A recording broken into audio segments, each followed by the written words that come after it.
I think at the highest levels, what you get really good at, it's always come natural to me. And I know it's a foundation of my future success, let alone my past success. And I definitely see it in others that I can get close enough to that I'm like, okay, they're doing the same shit.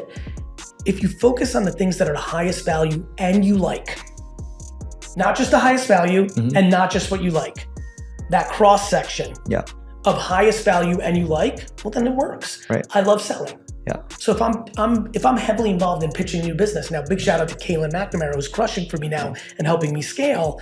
Sean Walsh, like it's starting to happen. Amy Bradshaw, but if I fucking get involved in selling, like it's gonna work. We just landed a $20 million client. It's good that I was involved. Right. And I liked it, and it was good, and that's good. Yeah. Of course, someone could say like, Gary, what do you like? I mean, I really have very successful people constantly yell at me. Like, what the fuck are you doing? Right. What do they say? Well, they just, if they know me really well, they're like, bro, you like could be making a lot more money. like, why are you running the agency? I'm like, well, it's the operating system. They're like, you could do that now. You could raise $500 million tomorrow. Like, you're you. Like, I'll give you $10 million for the, I'm like, yeah, but I'm not ready. They're like, what do you mean? I'm like, well, all those people I just gave shout outs to, like everyone's getting further along. Dustin's stronger today than he was 24 months ago. You know, like I'm building people and I'm young. Bro, I'm 48. Yep. I'm gonna work for the next 40 years minimally, and like I'm pretty sure to the end. And you know, I know I can die tomorrow, but if I don't, which is more likely, I'm gonna fucking build. And so like I'm not in a rush, and everyone's like 25 and is like, I don't have it figured out. I'm like, nobody 50 has it figured out. What the fuck are you worried about? You know? So what do they say? They're like, look, you can make a lot more money doing different things. I'm like, I'm aware. I know what hedge funds are. I know what private equity is. I know, like, I get it. I know I could start if I want to go for high risk, high reward, I get that I could try to start a SaaS business or a social network. I think I could build a huge QSR franchise business. Like, I know there's other things. I like this. Like, you're allowed to make less money for much more joy, even at high levels. Like, when people talk about like, oh, don't choose money over happiness, they always think of like a guy backpacking in fucking Peru. No, I'm doing that right now. You're happy. But I'm also making real money. But like, yes, I'm aware I can make a lot more money, but I don't want to, dick face. I want to be happy. Why would I want to be miserable and make $100 more million a year? Why would I want to do that? Who wants to be miserable? This has been my whole rant for the last 7 years as my content evolves. I'm like, okay, I understand if you don't have money that you think money's the answer, but I'm telling you right now, I know unlimited. You already know at this young of age in your circles, how many people are deeply hurt and dark and miserable with plenty of money. Too many. The end. As many as that are miserable and sad without money. Money is not the variable of happiness. I know everyone who doesn't have it, doesn't believe it, and it makes sense to me why, but you will find out if you're lucky enough to get there. I don't really think that what I do well is agency. I knew I could do it. I knew that I wanted to build the greatest marketing Death Star of all time. There you go. I also knew that for me to do that, I needed to go through it. Meaning, at that point in my life, I probably could have raised $50 million to start Vayner instead of zero. But I also know I would have not learned. I would have had too much money. And I would have like hired all these people from Ogilvy and Leo Burnett and Droga 5, and I would have gotten nothing but bad behavior, and I would have learned nothing. I needed to eat shit for a decade to taste everything, to learn everything, to have every fucking battle scar, and now I have all the context. And now everyone's in deep shit. Now it gets interesting. Now they fucked up and let me figure it out. And so this goes back to why I always talk about patience. I can promise you right now, I'm really fucking happy I did, right? Because I think the problem for you, your crew, the crew that's 25 and definitely the crew that's 15 is everyone's just so uncomfortably impatient. Mainly because 90% want to be successful to fill gaps in their soul, right? To prove it to the girl that didn't go out with them, or stick it to dad who said they were never gonna make it, or to their teachers that got D's and that. That's like, all my teachers told me I was gonna be a garbage man. I don't know why they picked on garbage men, because they make plenty of money, but that's what was the 80s thing of like, you're bad at school.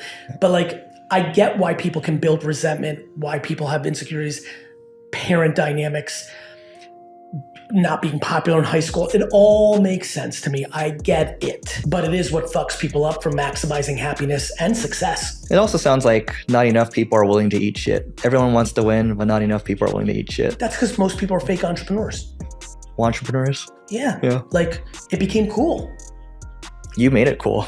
I feel like I blame you. I feel like it was gonna happen. Yeah. And to your point, and thank you, and I take that as a compliment. It is. I happen to be in the right place at the right time. Yeah. Like, no question. But yeah, and honestly, one of the reasons I take on the responsibility to talk about the things I'm talking about now, which is like, fix your soul, pay attention to your insecurity.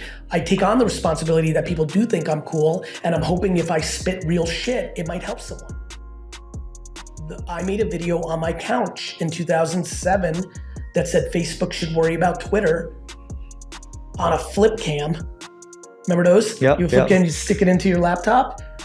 It went viral to 500 of the right people, most of the employees at Facebook at the time, which led to Dave Morin asking me to give a speech at Facebook at the time, which led to Mark Zuckerberg being in the back of the audience, which led to him walking down after I luckily said smart enough stuff that caught his attention, asking me for dinner when I already had a flight back to New York on the red eye, but I said, of course, I'm leaving tomorrow. We had dinner, it started our relationship, and my investment in his company from his parents' stock a year later, I've never sold a single share of the company. This was 4 years before its IPO. It IPO'd at $42 a share. It went down to $19 in the first 6 months. It's now $500 a share. And that was very, very good that I made that piece of content. Not only did that piece of content lead directly to that investment, it also sparked the beginning of me building a brand in Web 2.0. And this goes back to the argument, and I don't think Neil fully believes it, that it's not valuable. Yeah. That single piece of content and my keynote that changed my career. Yeah. The one at Web 2 Summit in 2008, where I say smurf it up, and that whole thing that went on Ted's website and got 1 trillion views is 99.9% of the springboard that led to everything you're looking at. Right. 2 pieces of content. That's why so going back to this talk about idea, total addressable market. So people in private equity like to use total addressable market, right? Yeah, I love that. So idea TAM, it's like, go wide. Why not go wide? Because people are going to know who you are. Well, human personal brand TAM is billions of people usually. Yeah. So why not? I aim to be known by every single person on earth before I die. Yeah. That is my TAM. Well, speaking of large TAM too. And especially, I apologize, just to give a little nerd talk, with AI voice conversion, we're here. Yeah. Like, I will be speaking every language and every piece of content I put out next year. Yeah. Money in the bank, this voice that goes high and gets raspy and does it all its shit with my cadence. That's insane, bro. Yeah. I'm gonna crush fucking Brazil and my fucking Portuguese. I'm gonna fucking annihilate it. Yeah. I'm gonna be massive in Germany. I can't wait. Japan, finally. I'm hyped. So TAM for personal brands that talk about macro things, it's 8 billion. Yep. When I invested in Tumblr in 2008, I called my brother AJ and said, bro, I know I told you Facebook and Twitter are gonna be huge, and they were on their way. I said, but Tumblr is gonna be the biggest of them all. And he said, why? And I said, because Facebook and Twitter, you follow people, and Tumblr, you follow shit you're interested in. And I was convinced. And Tumblr had a $1.1 billion exit, 12 years ago, which was like 40 billion now, and it was a great exit, but it could have been bigger.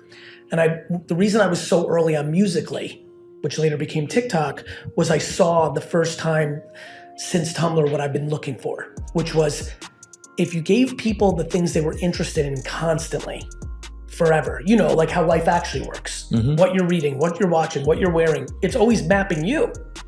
Social, I could tell by then, was no longer mapping. If you started on Facebook in the 37-year-old set, you were getting stuff still from people you went to college with that you met at one party once, and you were like, I don't give a fuck about Ronnie Johnson.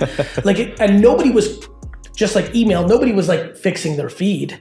So once I saw Musical.ly, and obviously it started as teenage young girls predominantly with some guys, I was like, ooh, this is different. And then very quickly I understood what was happening, which is why I was so bullish on it at the time. And then obviously emphatic about TikTok once they acquired it and yelling about it in all my channels back in the day. the TikTokification is the reference in the book to now every social network is going to go into a place of trying to service you to the best of their AI capabilities, things they think you want to watch, which will keep you on the platform longer, which will allow them to sell more ads and stuff. It makes all the sense in the world. Yeah. It's how everything in the world works. And it is profoundly important. And why, I'm glad you asked me that with my rant on the prior rant, which is why organic social media expertise is the battleground of the next 5 years of marketing. Whoever's best at it will win.